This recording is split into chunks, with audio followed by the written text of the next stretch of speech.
So I'm gonna leave most of the commentary to my friend here. Let you introduce yourself. Hi everybody, I'm Scavenger216. And we are gonna run it on the normal difficulty.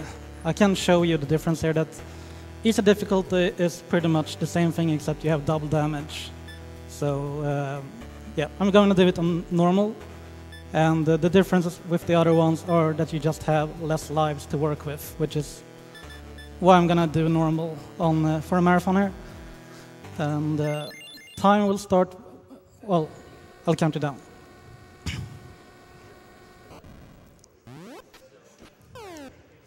You ready for the timer? Okay, 3, 2, 1, go.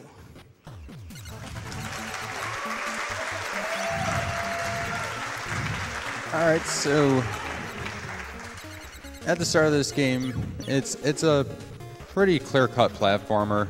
Follows Mega Man rules where you can have 3 shots on screen at once. That's actually one of the harder screens in the game. I was scared of that one earlier. Yeah, this game has a nice thing where after you kill an enemy, it can still take you out for a few frames while it's exploding. Like the sprite that's left over after it's dying will actually kill you if you touch it as well.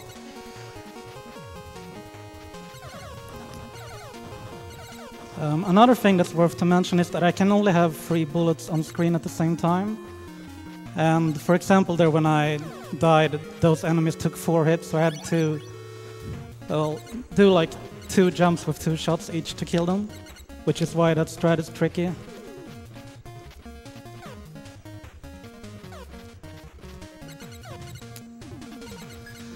But yeah, you might recognize the character from I Wanna Be the Guy, which this game is very heavily inspired by. Although this game is fair, there's no like jump scares really. You can usually identify every enemy on the screen and yeah, plan ahead what you're gonna do. So there's a checkpoint, so whenever I die I go back there. Yes, now when Rich is doing PB attempts, he actually plays on unfair, so he just skips every checkpoint because if you take any kind of damage whatsoever in unfair, you're back at the title screen. Yeah, and everything kills you in 1 hit in this game. Time for the first boss, the Lotus Guardian.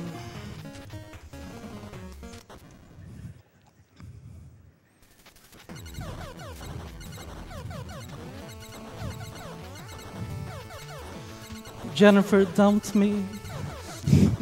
I don't know if you've seen the Game Grumps episode, but it's a famous one with them. Nice kill.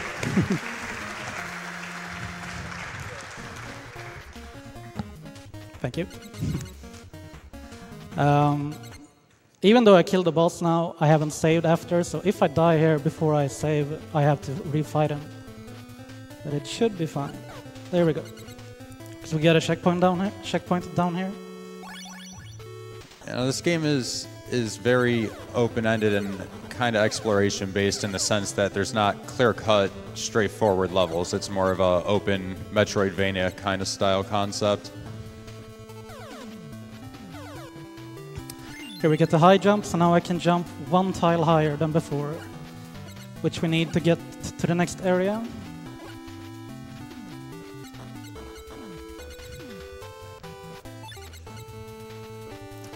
And in every area you get to, you kind of get like a new enemy to, well, kind of keep you on your toes. And here we're gonna have this fire shooting out real fast.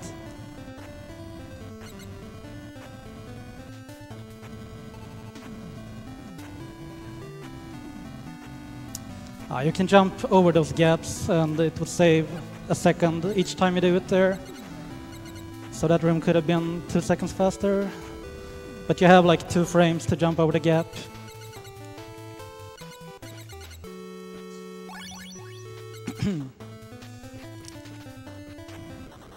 Oh, zoned out a little bit there.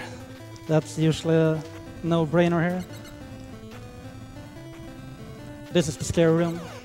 If you don't take out the two bats there in the beginning, you are dead unless you reset the screen, which is a thing in this game. There's no RNG in the stages, but there are on the bosses. So if you enter a screen and notice that you're not doing the strategy you need to do, you can just exit the screen and try again.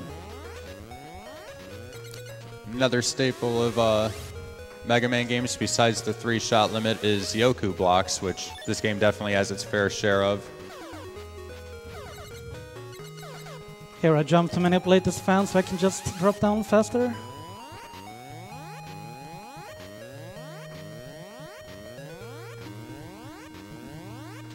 Smiley face. This is my favorite part of the game actually, this climb. It's really nice when you make it fast.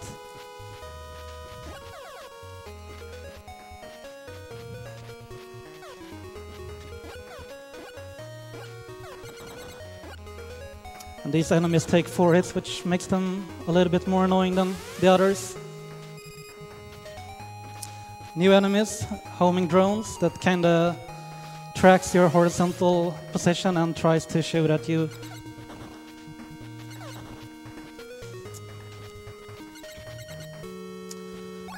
And coming up is more of those Yoko blocks where I kinda need to listen to the audio a little bit.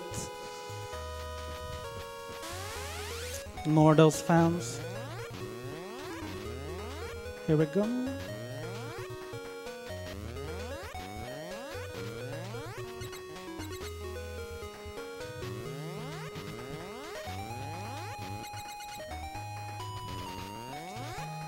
Coming up is a scary jump with a fan at the end. It's the next screen. Hopefully I won't die there. Okay, good.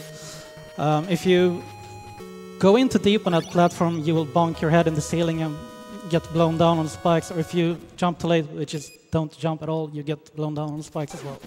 Second boss. Rich is going to manipulate the laser here, essentially just freezing it in front of him so it can't really hit him at all. Then the rest is just jumping and rhythmically mashing shots away and jumping over incoming projectiles as need be. Really good kill, by the way, Rich. Thank you. Yeah, as long as you stand still and don't move left or right, that turret in the ceiling will not hit you. So you only have to pay attention to the birds. And that boss had 2 hatches, one in the bottom and one higher up.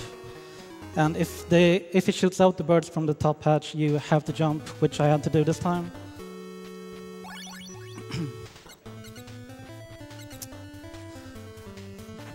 What we got from after we defeated that boss was key number 1. Whoops. Which we will backtrack a little bit with now to get to the next area. And while I do that, you can go for a few donations. All right, we have a $5 donation from Super Saiyan 5, who says, "Hey Rish, Super Saiyan 5 here. Glad I didn't have to wait too long for this run, and it's on my day off. Good luck on the run. Have fun." Goes to Runner's Choice. Hype! Thank you, 5.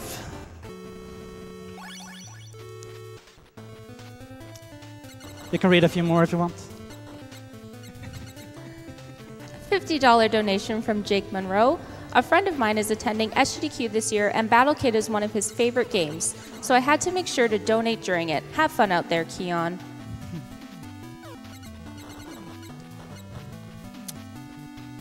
Okay, now I'm kind of back to where I was before. We're gonna move over here.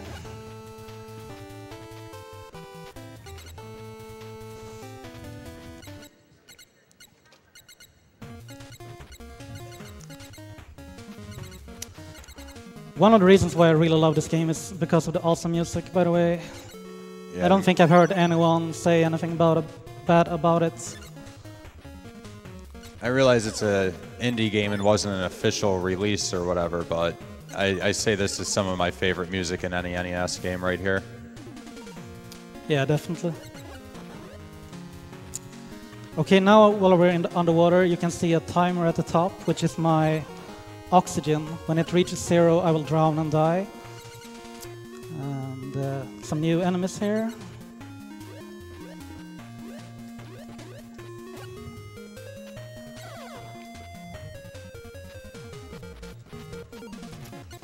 Oops.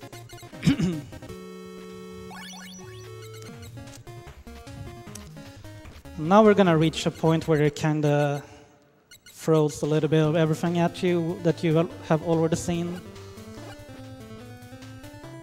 Just because it's like an, it's not really a well, overworld, you could say, on our way to stage 3.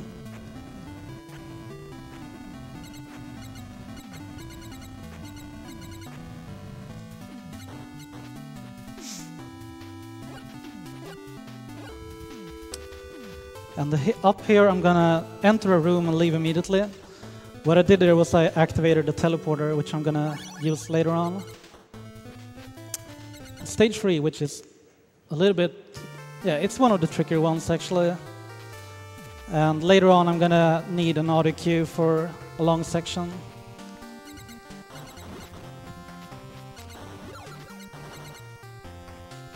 Which is coming up real soon.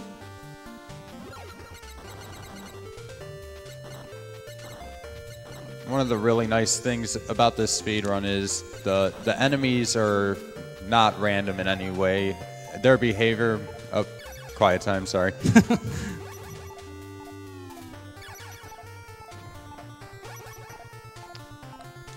In the next screen I'm probably gonna try a skip.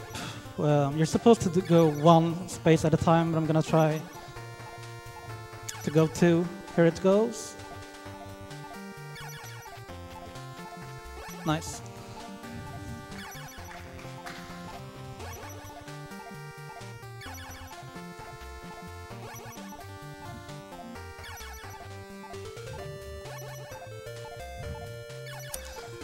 From what I've heard, this is like the section that, well, the people who play this game, this is the part that they remember and usually where they quit. Because they get like a little bit too impatient when they die too much to it, and it's pretty simple really, but it's a type of obstacle that where you just end up being stuck for too long. These wizards or whatever I call them, there are different, well, a couple of, I think there are 2 of them, and that one shot vertically, but there's another one that shoots horizontally as well. The snail always shoots when it sees you on a horizontal line.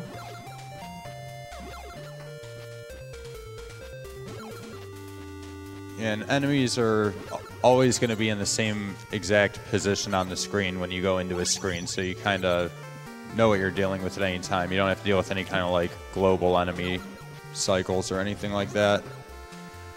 Here we go, more beeping.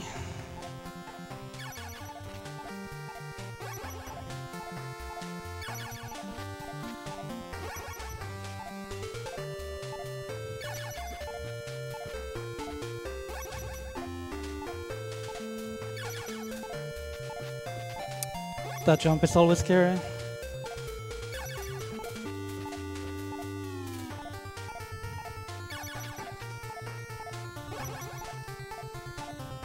There are actually a lot of skips that you can do in this section. For example, you can go from here to the exit, but it's really, really tight. I'm probably not gonna try any more in this area, because you can do a couple of them here as well.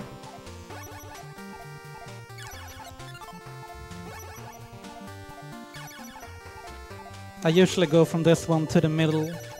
Now I'm gonna go the intended way.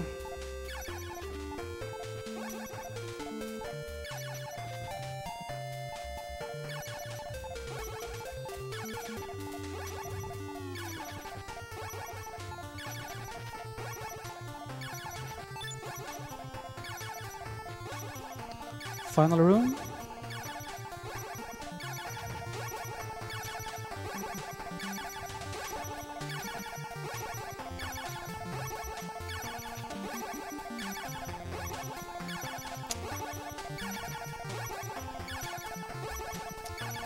Coming up is a really random boss. She can do 6 different attacks, and they're based off her colors. We kind of want to see pink, red, and yellow as much as possible. Okay, that's a bad one.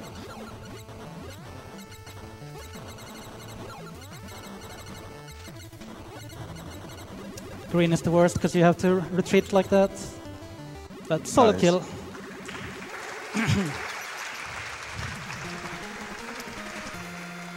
Yeah, that boss is definitely one of the rougher ones in this game, for sure. My first playthrough of this was about 9 hours, and I'd say 4 of it was dealing with the spike section and that boss right there that he just fought. And the reason why, like we said earlier, you can only have 3 shots at screen same time. So you kind of almost want to go up close to the bosses so you can deal more damage quickly. There's a teleporter, by the way. And here we have a checkpoint, so we don't have to worry about refighting the boss now if I die. But yeah, what I got after that fight was the feather, which allows me to hover while I'm midair, so we can go this way. And all you have to do is hold up on the D-pad, and you will slow fall like that. Coming up is one of the harder tricks in the game. I'm gonna try it. I call it the ball skip. It's a screen with 2 balls, and I'm gonna kill one but skip killing the other one. Here we go.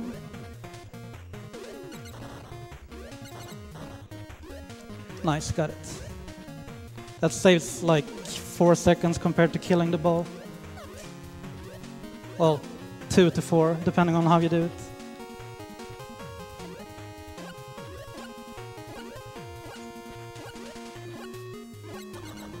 Once again, I have the timer counting down because I'm underwater.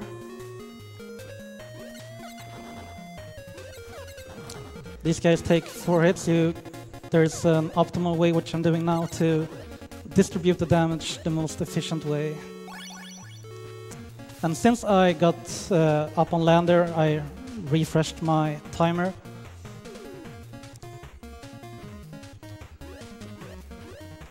Normally when I do record attempts of this on unfair, or we don't go for any checkpoints or anything, you just go all the way. You don't need to refill if you're fast enough.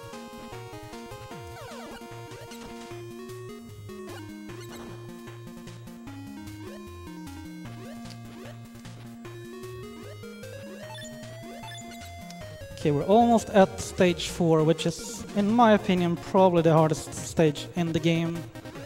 Much because of a really annoying enemy, the frog. They have a tendency to avoid your bullets the way they move. But yeah, the music here is so good. The frogs take 2 hits, by the way, to kill.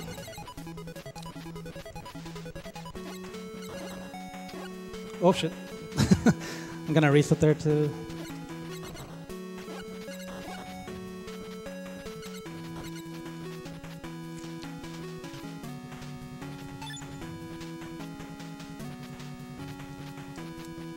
Yeah, this game has a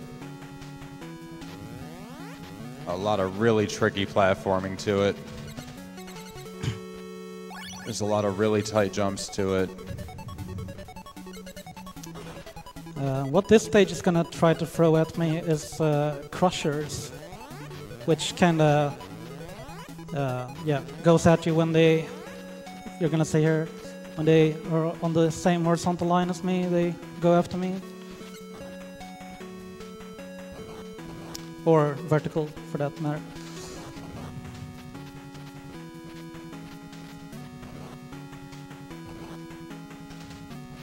We can probably squeeze in some quick donations here, 1 or 2 maybe.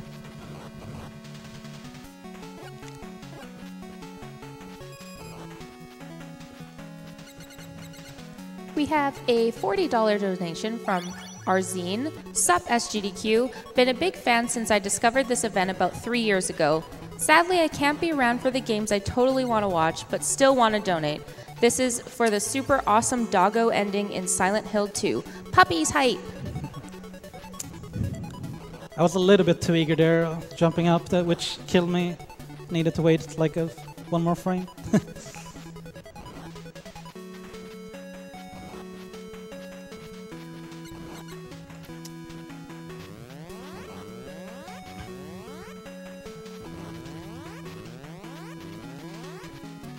Gonna trick this frog over here, and then we can go. And that's the final obstacle of the stage.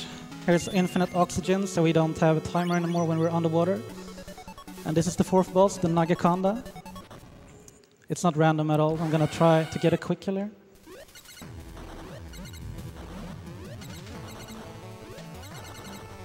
Decent start. One shot missed there, that's not good. Yeah, we're not gonna get the quick kill.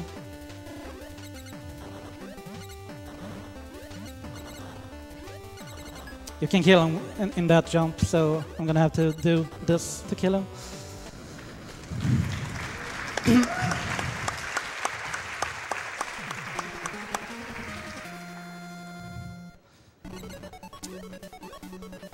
And yeah, so now that we have the infinite oxygen, we just need to figure out where to go with that. And we are gonna go to the most exciting place in the game. We will have plenty of time to read donations at that point, and I'll give you a heads up on that. Skip this frog there.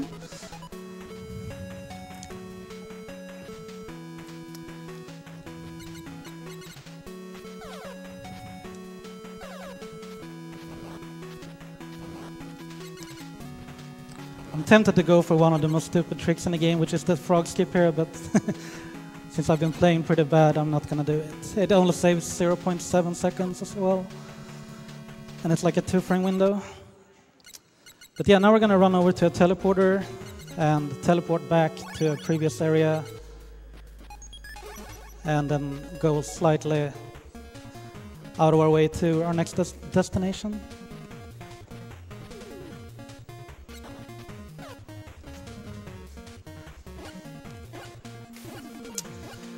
And well, I might as well explain it now. Where I'm going is an underwater maze, which is designed.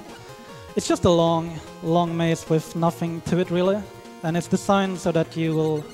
Well, at the end of the maze, you will get key 2, which we need to get to the stage 5. But it's designed that you will drown before you reach it if you don't have the infinite oxygen, which we have now. And with that being said, you can go for donations for like 2 minutes. All right. We have a $50 donation from Barry64. Good luck on the runs, Infested Reach. Too bad you didn't bring your own chair. Greetings from Barry64. What's up, Barry? Thank you, man. $150 donation from SallyZine121. I love watching SGDQ and AGDQ every year and just want to thank all the people behind the scenes for all the help they give to run these events, and thanks to all the speedrunners for the hours and hours of entertainment they've given me and everyone else.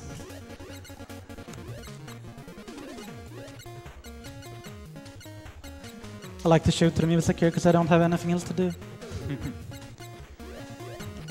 $30 donation from Junkyard Dave. Good luck on the run, Reesh. Hi, Scav. It's been great meeting the speedrunning community this year. Money can go toward Reesh learning Bucky Hard % Kappa.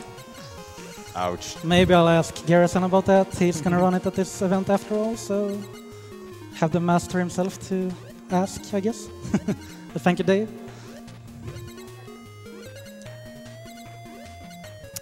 Okay, we are almost at the end there now.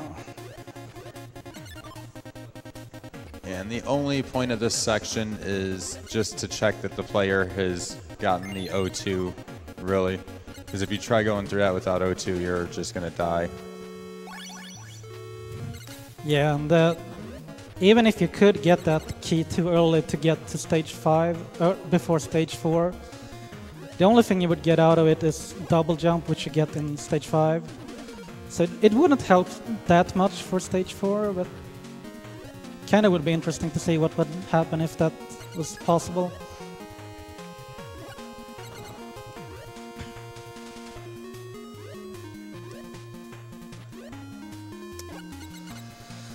Okay, we're almost at stage 5 now,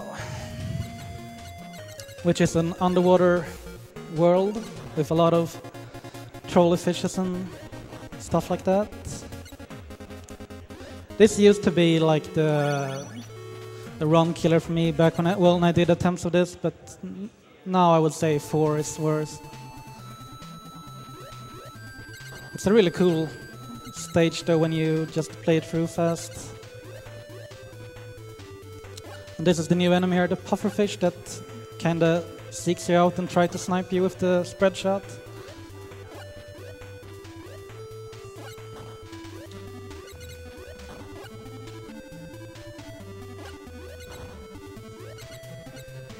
That first section there used to be one of my bigger run killers. I lost so many good runs there.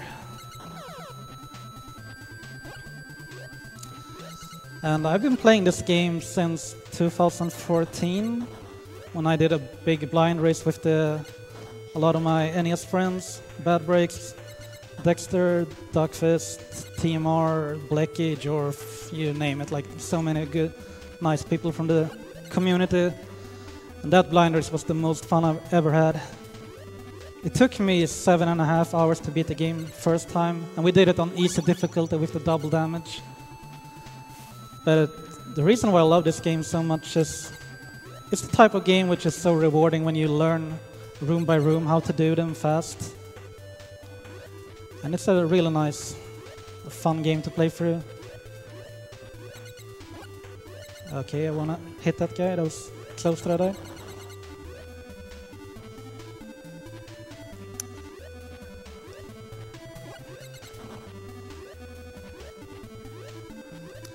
And we're coming up to the stage 5 boss, which is the seahorse turrets. It's 4 turrets that will try to snipe you, they track you down.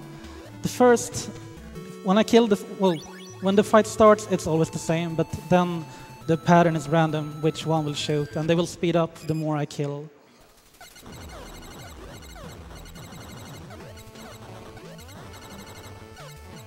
So you need really good mashing there to take down the top right turret in time before he becomes a problem.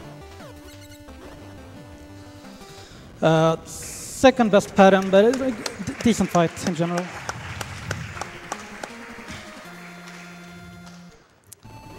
And that will give us the double jump, which makes the platforming a lot more fun and complex, I would say. And it's also interesting how the developer, which is Sivak Games, by the way, he made this game like by himself totally, which is insane how good of a quality game he alone could make.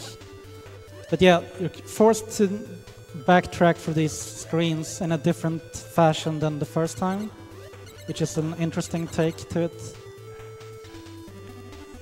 But the double jump really, well, makes it a lot easier in some cases.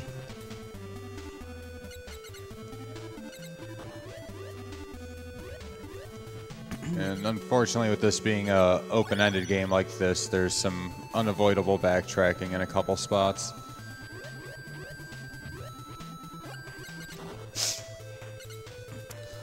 If you want, you can go for a few donations.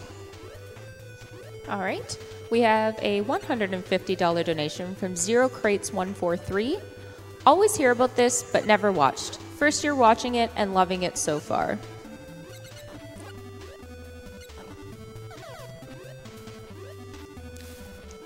$10 donation from The Curious K. The GDQ's marathons are always a highlight of my year. Big fan of the runs, the runners, and the charities that are involved. Put the funds to runner's choice.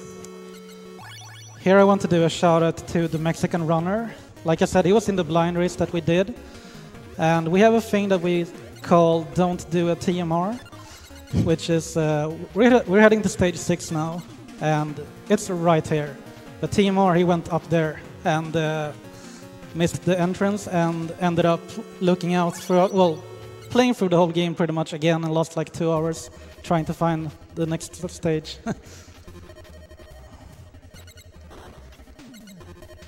I really like the visual design of this stage. Yeah, me too. The crystalline cavern. And here you have the new, like, well, spinning orbs and those enemies that take 3 hits and then they discharge a shot against you. Oops.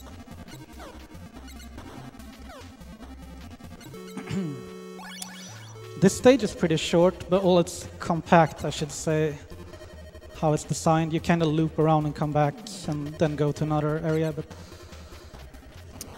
I really like it.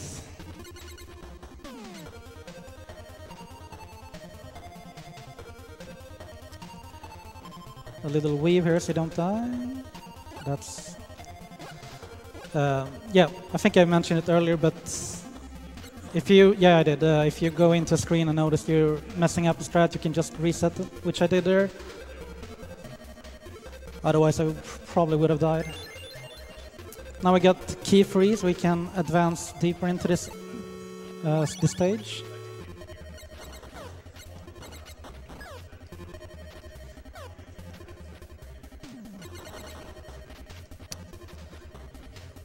Which is over here. Also, one thing that I really love about this game is that watching people play it for the first time, because you can tackle the rooms in so many ways. There are usually like a couple of ways to do it, but there's always one that's faster, of course. But here we have stage 6 boss, random boss. We want to see her on the ground as much as possible and do an attack where we shall drop that one exactly.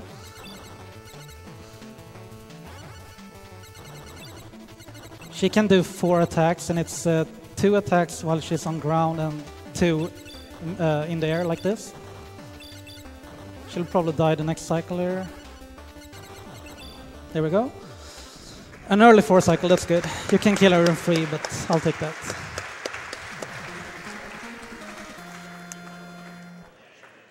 So now we defeated all the, well, stage bosses, so we need to go to the final area. I'm gonna do something risky here that I said it earlier, if I die after I kill a boss but before I save, I have to refight it. That's one tricky screen coming up. Hopefully I will... Here we go.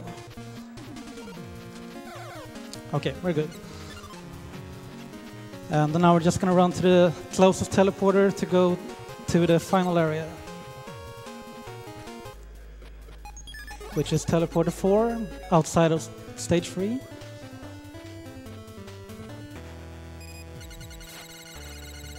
You don't have anything to do, so a little mashing there.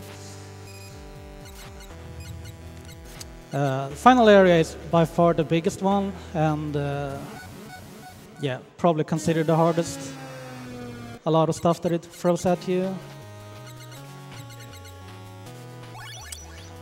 And later on, well, at the end of the stage, kinda, we're gonna have our first skip, so to say. There's a thing that we call the infinite oxygen skip,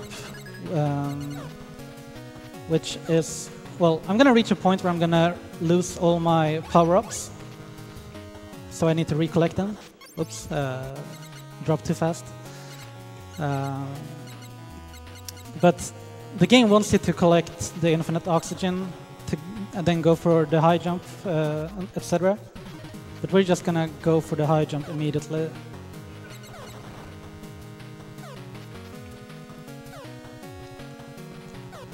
But that's until much later. There we go.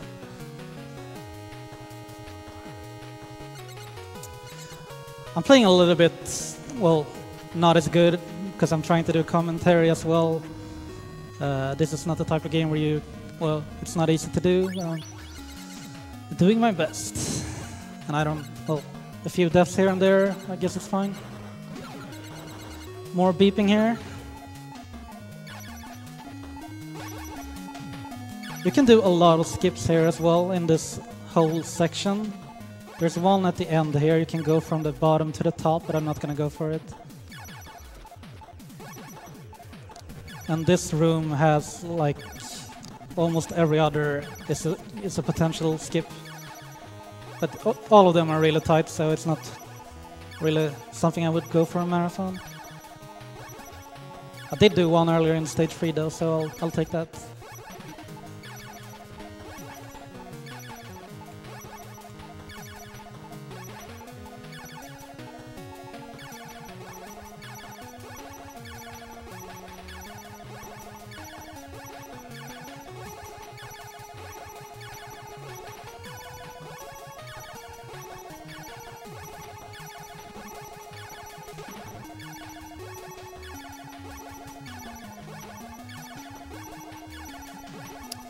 Okay, that's the last of the beeping.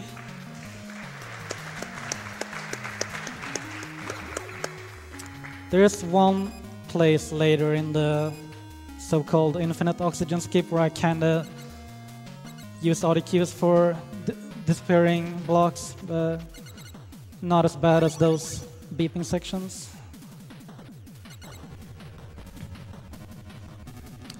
Coming up here is my favorite room, this next one. It's really cool.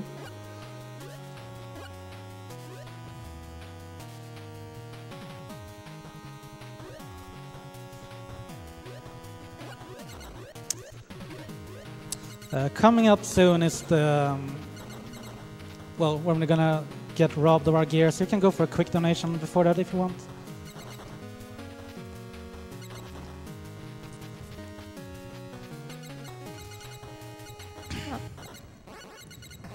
All right, $10 donation from Robob. Love watching these events every year, and I'm honored to donate to the cause. Good luck and save the frames to all the runners, and also to everyone behind the scenes who make it happen. Okay, so now we're gonna try to do the so-called infinite oxygen skip. You can see the timer at the top counting down. I need to reach the end and get the high jump and then go back to the beginning and, well, before I drown. And why it's so, well, a little bit tricky is because I need, oh, nice jump, nothing happened. There's gonna be a room with platforms where I need to do some tight jumps in order to save time, so I have, well, more likely to get back before I drown.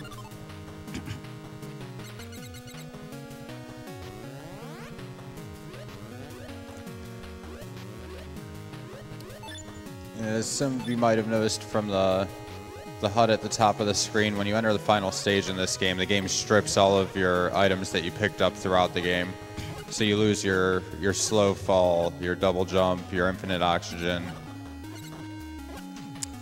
Here we have the high jump again. And if you didn't notice, the next screen is the room where I have to do the tight jumps. I'm gonna try to do it on the way back as well.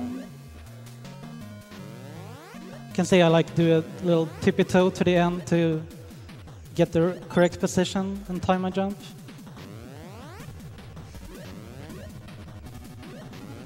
The controls in this game, by the way, are amazing. It's like none like I've ever played in any other game. Okay, we're gonna do this.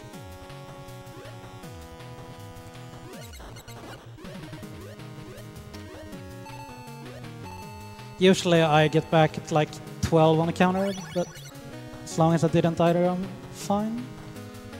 Oh, that's an annoying room actually. But it's right by the checkpoint.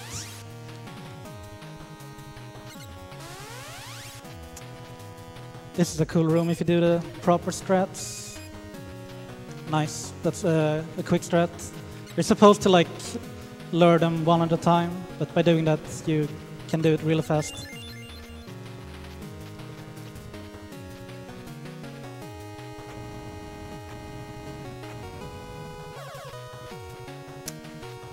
And yeah, it's not that much left of the original stage-like gameplay. It's only one more item that we need to recollect, which is the feather. Then we can go to the final two final bosses.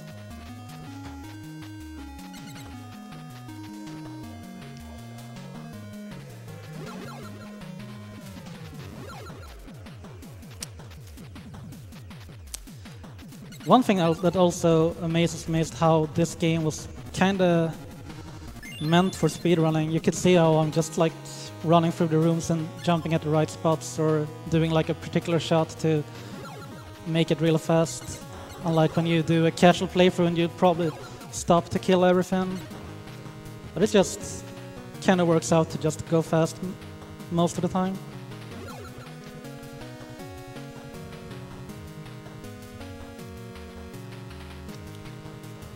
Okay, second to last boss coming up, called Zed, which is really random. Want to see him do his attacks with the balls, where they go like, not that one. Every time he freezes the screen, it's bad, pretty much.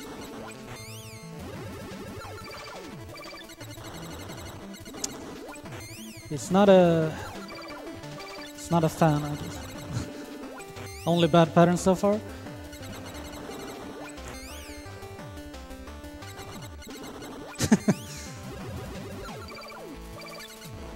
Easily the worst pattern I've ever seen. That's marathon luck for you. Only freezes. That's he has 4 attacks, so yeah, 50-50 on too good and too bad.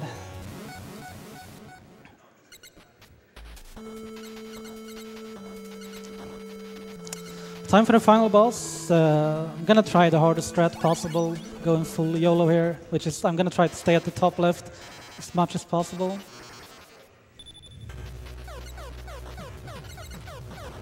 This boss has a number of just nasty attacks.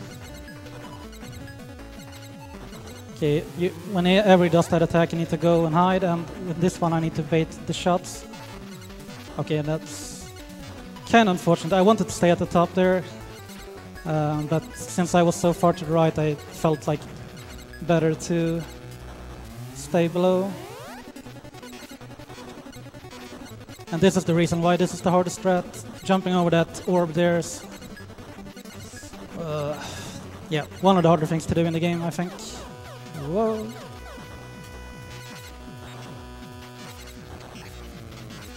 He should be dead real soon. There we go. There it goes.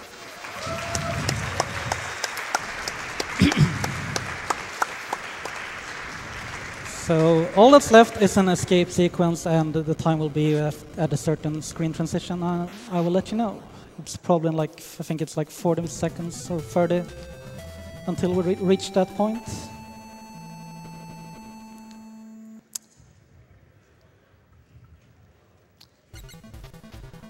I hope you kept up with the story, by the way, so you know what this is all about. Chase the bad guy, pretty much. And be ready, and time.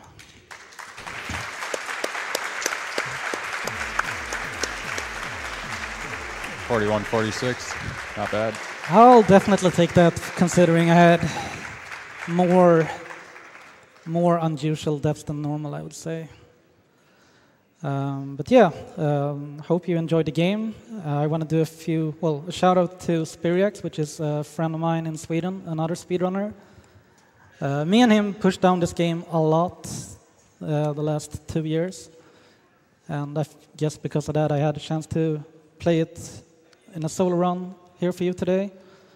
Also, if you really enjoy the game and feel like playing it, you can buy it at retrousb.com. And if you have played it and maybe need some help with it, I have made a tutorial which you can find on my Twitch profile, where I go through like beginner strats mostly, but some advanced stuff as well. But yeah, keep donating and follow all the amazing runs.